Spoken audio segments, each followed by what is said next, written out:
Joe, I wouldn't serve Dean Bruner right if I didn't underline your comment that innovation is probably the long-term solution to this issue. And I want to pick up on some of the language you used. I spent a lot of time in Europe, and they spend a lot of time trying to protect today's jobs, and that is a formula for ossification of an industry, of an economy. We don't want to go back to manufacturing. We don't want to go back to agriculture. What we need to do is identify the next thing. And the challenge is to innovate not so that we bring manufacturing jobs back, but that we create the next jobs and control them. And again, were the dean here, he would underline the point that innovation is one of the keys to the long-term success. One last question. Rob pointed out that politicians make decisions on a 12 to 24-month time horizon, which is, I think we all agree, is very true. And a lot of what's been talked tonight is kind of longer-term implications, innovation, planning, growth. But what can be done from a policymaker perspective in these next 12 months that can, voters just sent a resounding message that they want their politicians to focus on job creation. So in the short term, what can be done to create jobs in the country without kind of digging a deeper hole on many of these longer-term issues discussed? The answer is actually relatively simple. To get short-term decision-making converted into long-term results, you have to have a set of principles against which voting is tested. I'll suggest 5. Human capital, shared sacrifice, specified goals and performance evaluation, transparency in everything the government does, and sustainability. If the Business Roundtable, the Chamber of Commerce, Darden, and every other business school in the country were to, in fact, if just the business schools did this, were to simply adopt and say, look, this is how we want our country run. We want it run so that every young adult has a fine education, as good as their mental abilities permit. They're healthy, no criminal records,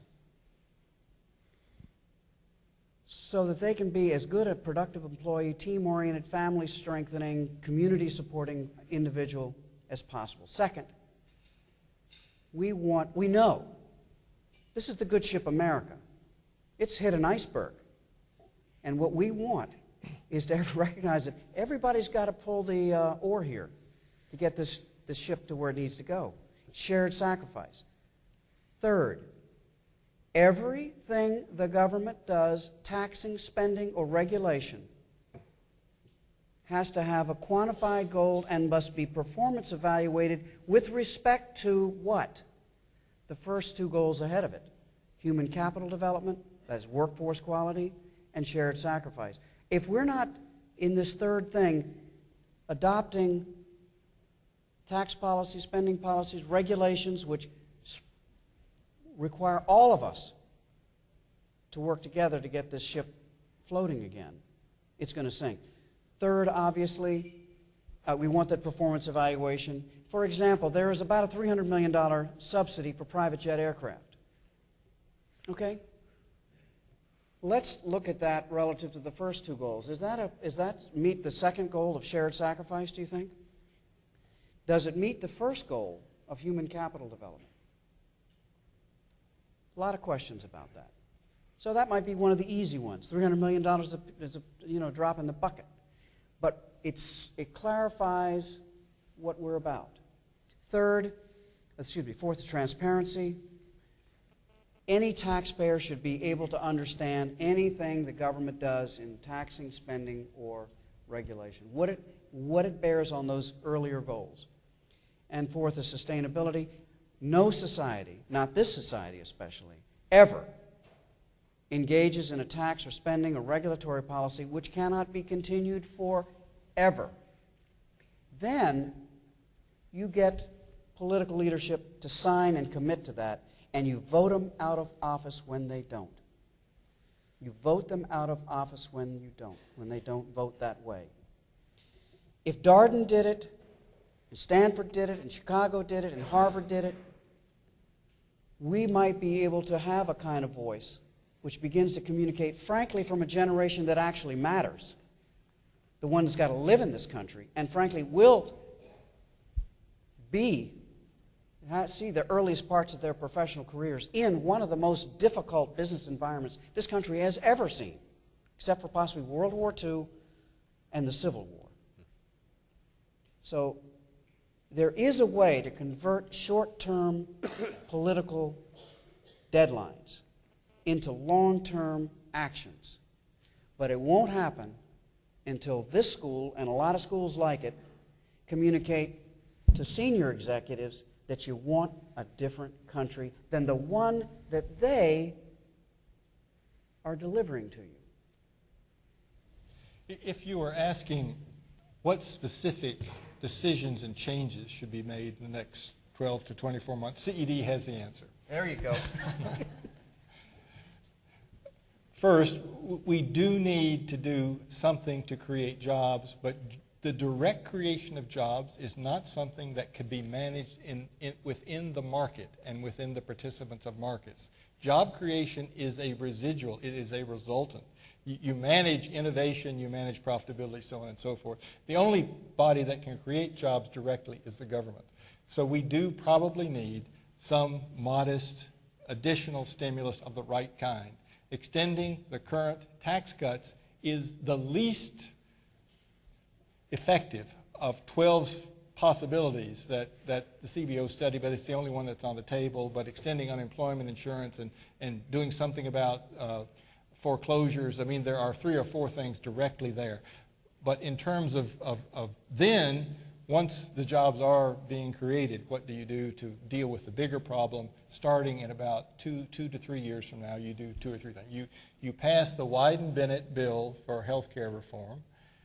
You implement a value-added consumption tax, and between the 2 of those things, you solve 80% of the deficit problem. Then you reform Social Security, but that's easy and everybody knows how to do it, and that's probably going to happen.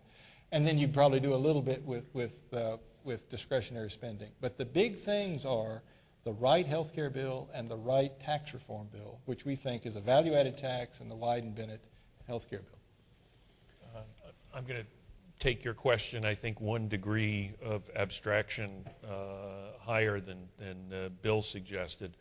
If the question is, why are our leaders so short-term focused, I can think of a couple of examples of lessons that they have been taught. 1990, President George Herbert Walker Bush decides that the budget situation is getting out of hand, reneges on his pledge, read my lips, no new taxes.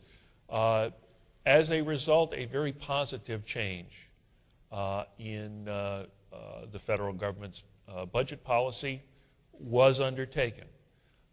Didn't show up very well because the economy was already entering into a recession, we discovered, when that change in law was enacted. What happened to George Herbert Walker Bush? He became a one-term president. He was defeated by Bill Clinton.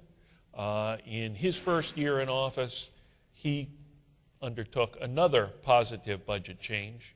A year after that, his party was voted out of the majority in the Congress.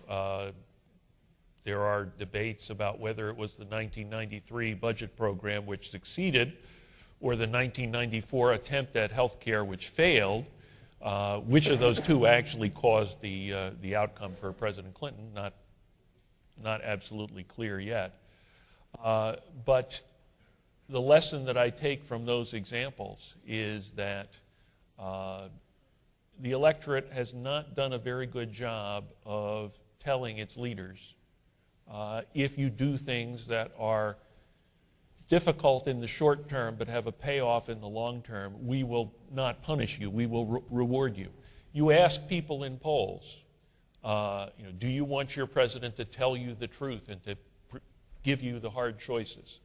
And everybody says, oh, absolutely, that's what I want. Then, of course, when their political leaders do that, in the real poll, the one that counts, they tend to come off more badly. I mean, it's like ask people, what do you think of negative campaign ads? Everybody says that negative, I'm not influenced, I don't watch them, I don't like them. As a matter of fact, I'd probably be less likely to vote for the candidate who uses a negative campaign ad. Then, of course, when the election is over, you have the pundits talking to one another, well, this guy won, and obviously it's because he came up with this terrific negative campaign ad. So people say one thing in terms of what their preferences are. They say other things when it counts. What I think we need to do is to get people to live up to their ideals and behave in the way that is indicated by the preferences that they say they have. And at that point, I think our elected leaders will probably believe that they have a little bit more latitude to tell the unpleasant truth and to make the necessary choices. On that optimistic note, let me extend the thanks on behalf of all of our colleagues here, Joe, Bill, Rob, for your very thoughtful and challenging comments. I certainly have several things that I'm taking away from them. But let me thank also the Committee for Economic Development for bringing together this group and for laying the groundwork for what has been a very interesting discussion. And Net Impact and the Darden Business and Public Policy Club for hosting this event. And we have a responsibility for it. You more than us, because you will own it longer than we will. Thank you so much for your attention.